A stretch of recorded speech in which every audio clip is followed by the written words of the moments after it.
जय हिंद साथियों, मैं आपका साथी रघुवंश, संयोजक विश्व का सबसे लंबा तिरंगा समिति। मित्रों, आज श्री रामचरितमानस अक्षरशः कथा ज्ञान यज्ञ के अगले दिवस में पृष्ठ संख्या 98 और दोहा संख्या 100 से आगे बढ़ेंगे। किस प्रकार से माता पार्वती जी और भोलेनाथ जी का विवाह होता है और सास अर्थात माता पार्वती जी की जो मां है वह किस प्रकार से भोलेनाथ जी से प्रार्थना करती हैं और किस प्रकार से माता पार्वती जी को नारी धर्म का विभिन्न प्रकार से वह समझाने का प्रयास करती हैं। और हमें इसको समझना भी होगा।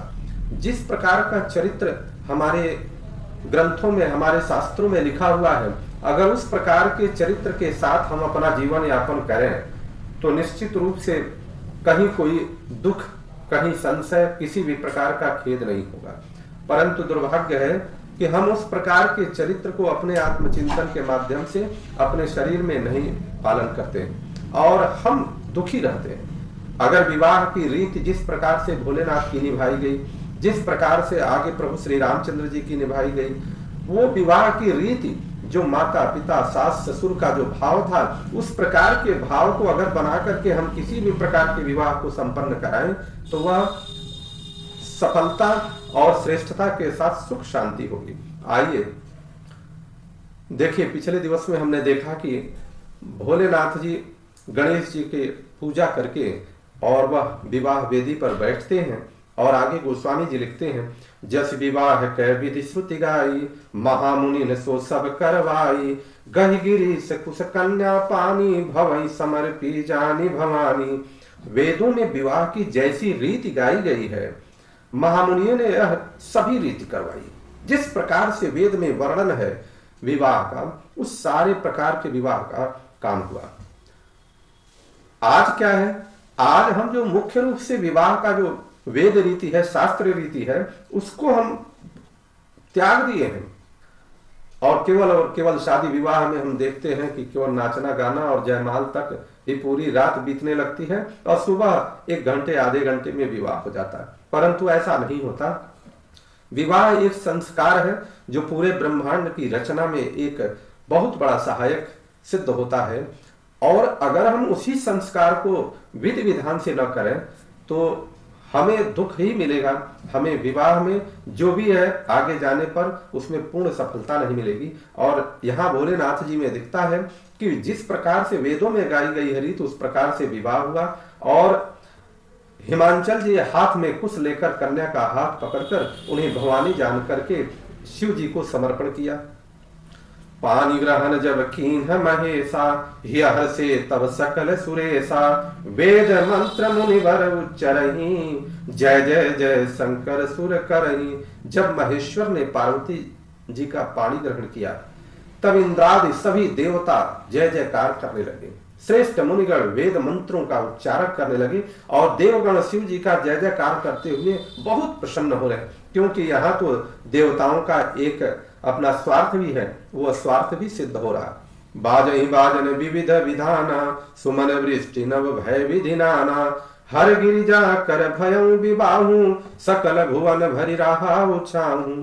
अनेक प्रकार के बाजे बजने लगे, आकाश से नाना प्रकार के फूलों की वर्षा होने लगी। फिर शिव पार्वती जी का विवाह हो गया और सारे ब्रह्मांड में आनंद भर गया। दासी दास तुरग रथ नागा, धेनु बसन मणि वस्तु विभागा। दासी दास घोड़े रथ हाथी गाय वस्त्र और मणि आदि अनेक प्रकार की चीजें, अन्न तथा सोने के बर्तन, अन्न कनक भाजन भरी जाना, दाइज दीन न जाई बखाना। सारे बर्तन गाड़ियों में लदवा कर दहेज में दिए गए, जिनका वर्णन नहीं किया जा सकता। दाइज दियो बहु भांति पुनि कर जोरी हिम भूधर कहो, काद्यम पूरन काम शंकर चरण पंकज गहिरहो। शिव कृपा सागर ससुर कर संतोष सब भांति कियो, पुनि गहे पद पाथो जमैना प्रेम परिपूरन हियो। इस प्रकार से जब सारा कार्य होने के बाद अब हिमवान जी कह रहे हैं कि हे भोलेनाथ, हे शंकर, आप तो पूर्ण काम है, मैं आपको क्या दे सकता हूँ। मैं शिव जी के इस प्रकार से वह शिव जी से अनुरोध करते हुए कि आप पूर्ण काम है, पूरे ब्रह्मांड को, पूरे संसार को आप देने वाले हैं, मैं आपको क्या दे सकता हूँ। तब कृपा के सागर शिव जी ने अपने ससुर का सभी प्रकार से समाधान किया। विभिन्न प्रकार की बातें उन्होंने ज्ञान की बातें कही। फिर प्रेम से परिपूर्ण हृदय मैना जी ने शिव जी के चरण कमल पकड़े। नाथौ माम प्राण सम गृह किंकरी करे, अक्षमे सकल अपराध अब होय प्रसन्न वर देव। हे नाथ, यह उमा मेरे प्राणों के समान प्यारी है, आप इसे अपने घर की टहलनी बनाइएगा और इसके सब अपराधों को क्षमा करते रहिएगा। अब प्रसन्न होकर मुझे वही वर दीजिए। माता जी, सास ने इस प्रकार से कहा कि गलतियां होती हैं, गलतियां होंगी, परंतु आप क्षमा करते रहिएगा। बहुविधि शंभु सासु समुझाई, गवनी भवन चरण सिरुनाई। बहुत प्रकार से भोलेनाथ जी ने सास को समझाया। तब वे शिव जी के चरणों को सिर नवाकर घर गई। जननी उमा बोली तब लीनी लय उछंग सुंदर सिख दीनी। फिर माता ने पार्वती जी को बुला लिया और गोद में बैठाकर वह सुंदर सीख दी। सुंदर सीख उन्होंने क्या दिया? करे सदा शंकर पद पूजा, नारी धर्म पति देव न दूजा। हे पार्वती, तुम सदा शिव जी के चरण की पूजा करना, नारियों का यही धर्म है। बचन कहत भरे बलोचन बारी, बहुरी लायुर लीन ही कुमारी। इस प्रकार बातें कहते कहते उनकी आंखों में आंसू भराए और उन्होंने कन्या को छाती से लगा दिया। कतविधि सृजी नारी जग माही, पराधीन सपने सुख नाही। विधाता ने नारी को, स्त्री जाति को क्यों बनाया? पराधीन को सपने में सुख नहीं मिलता। मैं अति प्रेम विकल महतारी, भय अति प्रेम विकल महतारी। धीरज कीन है कुसम विचारी। यूं कहती हुई माता प्रेम से अत्यंत विकल हो गई, परंतु कुसमय जान करके उन्होंने धीरज धरा और धीरज धर करके आगे बढ़ी। पुनि पुनि मिलति परति गही चरना, परम प्रेम कछु जाई न वरना। मैना बार बार मिलती हैं और चरणों को पकड़कर घेर पड़ती हैं। सब नारी न मिली भेंटी भवानी, जाई जननी उर पुनि लपटानी। बड़ा ही प्रेम है, कुछ वर्णन नहीं किया जा सकता। भवानी सब स्त्रियों से मिल मिल करके भेंट करके फिर अपनी माता जी को हृदय से जा लिपटी। जननी ही बहुरी मिल चली, उचित शीस सब काहू दई। अब फिर भी लोकति मातु तन तब, सखी लय शिव पहि गई। जाचक सकल संतोषी शंकर, उमा सहित भवन चले। सब अमर हर्षे सुमन बरसी, निशान नभ बाजे भले। पार्वती जी माता जी से मिल करके चली। सब किसी ने उन्हें योग्य आशीर्वाद दिए।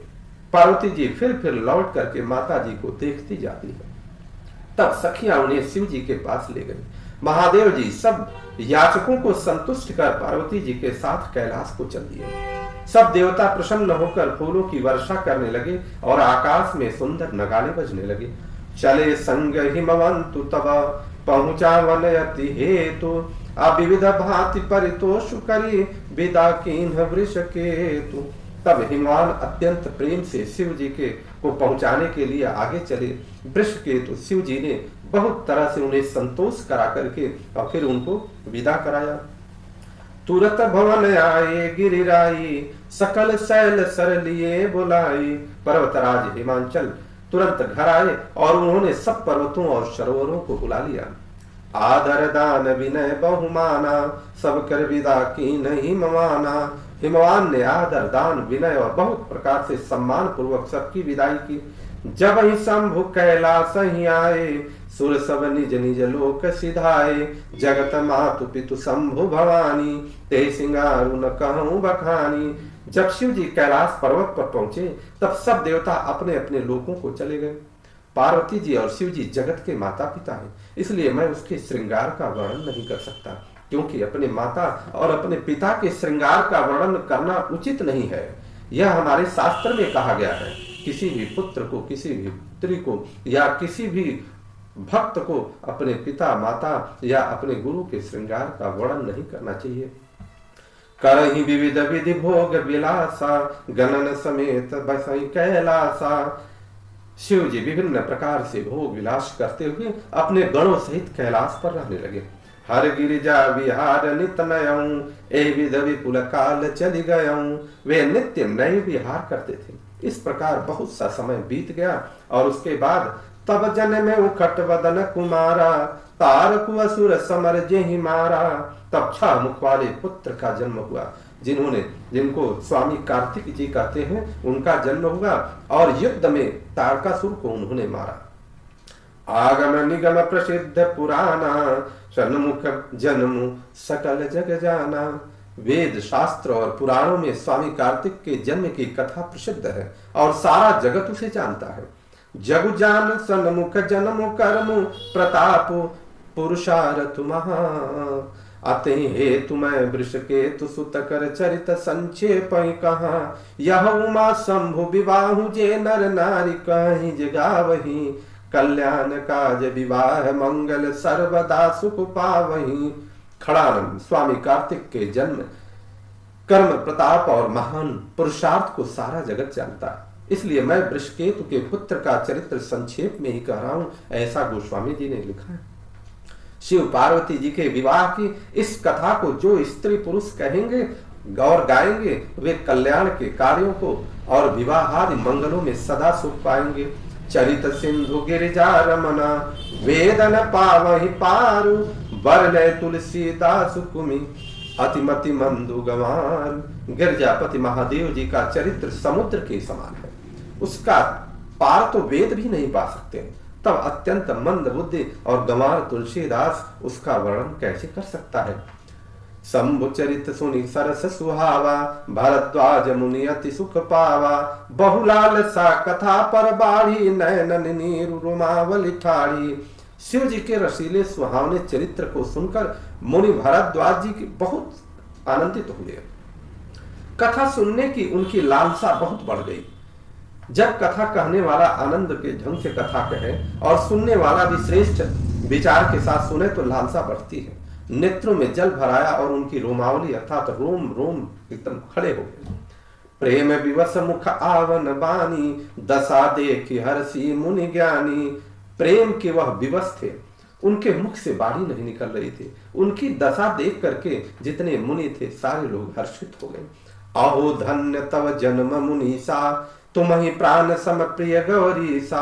और बोले हे मुनीश, आप धन्य हैं, तुम्हारा जन्म धन्य है, तुमको गौरीपति शिव जी प्राणों के समान प्रिय है। शिव पद कमल जिन हिरति नाही। देखिए यहाँ पर कितनी अच्छी बात है कि श्री राम जी की कथा सुनने के लिए उन्होंने याज्ञवल्क्य जी से अनुरोध किया था, भरद्वाज जी ने। लेकिन याज्ञवल्क्य जी ने पहले भोलेनाथ की कथा सुनाई और भोलेनाथ की कथा सुनते इतना आनंदित हो गए भरद्वाज जी कि उनकी रोमावली एकदम रोए खड़े हो गए, रोम रोम एकदम बिखर गए। तो उसी पर कहते हैं कि शिव पद कमल जिन हिरति नाही, राम ते सपने हुन सोहाई। शिव जी के चरण कमलों में जिनकी प्रीति नहीं है वे श्री राम जी को स्वप्न में भी अच्छे नहीं लगते। बिनु छल विश्वनाथ पद नेहू, राम भगत कर लक्षण एहू। विश्वनाथ श्री शिव जी के चरणों में निष्कपट प्रेम होना यही राम भक्त का लक्षण है। शिव सम को रघुपति व्रत धारी, अबिनु अगत जी सती सिनारी। शिव जी के समान रघुनाथ जी का व्रत धारण करने वाला कौन है, जिन्होंने बिना ही पाप के सती जैसी स्त्री को त्याग दिया।